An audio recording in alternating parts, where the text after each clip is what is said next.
สบายดีมื้อนี้นกจะมาแนะนำกินซูวิธีกินซูเนาะกินจังได๋ให้เห็นผลแล้วก็ทานทรายที่มีปัญหาเรื่องสมรรถภาพเนาะฟังให้จบเนาะซูจะมีวิธีกิน2วิธีคือคันสุขภาพเฮาแข็งแรงดี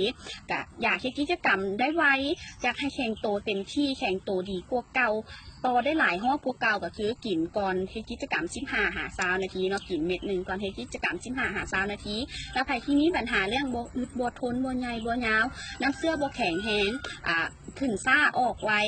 เสื่อมสมรรถภาพแนะนำให้กินวิธีที่2คือกินมื้อละเม็ดก่อนนอนติดต่อกัน3กั๊บเนาะแล้วจะค่อยยึดกินติดต่อกันทุกมื้อเลย3กั๊บเนาะแล้วมันจะเข้าไปกระตุ้นต่อมลูกหมากทำงานให้ถูกต้องป้องกันการเป็นหมันไปปรับฮอร์โมนเฮาให้ดีขึ้นให้การหมุนเวียนของเลือดเฮาให้ดีขึ้นกว่าเก่าแล้วก็เฮ็ดให้เฮากลับมาเป็น14-18อีกครั้งหลายคนเนาะผู้ชายที่เฮ็ดเวียกน้ำท่วงจักโรงงานน้ำไฟฟ้าน้ำคอมน้ำบ่อหินต่างๆครับลดหลายเนาะกินเหล้ากินเบียร์สูบยาหลายเฮ็ดให้บั่นทอนสมรรถภาพบ่อยากเฮ็ดกิจกรรมหรือว่าขึ้นซ่าออกไว้เนาะแม่แนะนำให้กินวิธีที่2เลยกินมื้อละเม็ดก่อนนอนติดต่อกัน3กั๊บเนาะแล้วเวลากินเฮาต้องกินน้ำใส่หลายๆมันจะเห็นผลดีเพราะว่าตัวนี้เป็นสมุนไพรเนาะระหว่างวันเฮาก็กินน้ำหลายๆจะเห็นผลดีเพราะว่ามันจะเฮ็ดให้ร่างกายเฮาดูดซึมได้ดีเห็นผลไวแล้วก็เห็นผลเต็มที่เต็ม100%ว่าซิซะลูกค้านกที่ซื้อไปกินเนาะต่างบอกเป็นเสียงเดียวกันว่าสู้ดีเห็นผลไว้ปลอดภัยต่อสุขภาพเพราะว่าเป็นสมุนไพรบ่มีสารเคมีบ่มีสารกระตุ้นบ่มีไวอาก้าโรงงานผลิตก็ได้ ISO 22,000 สามารถส่งขายได้ทั่วโลกได้มาตรฐานสากลของ GMP ฉะนั้นมั่นใจได้เลยว่าสู้ปลอดภัยและก็บ่เป็นอันตรายต่อสุขภาพกล่องนึงมี10เม็ดราคา 100,000 กีบ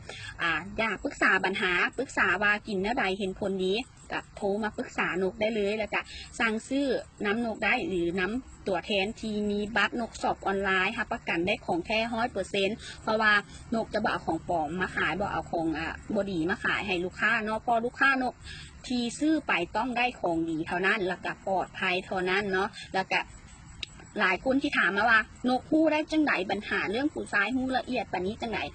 ผัวนกมีปัญหาที่เว้ามานี่เนาะนกเอาซูมาให้เพิ่นกินมือทำอิฐเนาะกินเม็ดทำอิฐเลย15นาทีพร้อมใช้งานแล้วกินติดต่อกัน3กั๊บเนาะตอนนี้กั๊บมาเป็น14-18อีกข้างถามมาผู้หญิงมากบ่มีไผดอกที่บ่มักเนาะฉะนั้นบ่ต้องคิดอย่างหลายซื้อไปกินเลย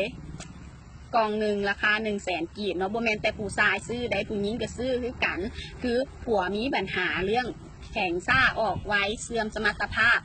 เมียก็ซื้อไปให้ผัวกินได้เนาะพอลูกค้านกผู้หญิงผู้ชายมีเบิดเลยแล้วก็มาซื้อไปกินกลับมาซื้อซ้ำ3กล่อง5กล่องกันเลยทีเดียวรับประกันว่าสู้กินแล้วปลอดภัยต่อสุขภาพเห็นผลไว้เห็นผลดี